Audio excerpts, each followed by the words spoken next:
Catherine Bernardo update. Na-spotted sila Catherine at Mayor Mark Alcala dyan sa Chef Jessie Restaurant sa Rockwell. And after daw nito, ng pag-attend ni Mayor Mark sa isang awarding ceremony sa BGC at nag-dinner sila ni Catherine kasama mga kaibigan nila ayon sa post. Yan o. Ayan, saka ito pa. Yan, nakasama rin ni Catherine mag-yoga yung kapatid ni Mayor Mark Alcala na si Dawn Alcala.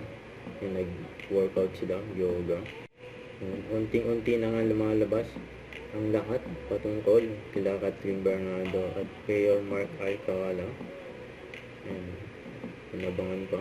Soft lunch na ba? At congrats kay Catherine. Yan, sa post ng Star Magic, congrats si Catherine.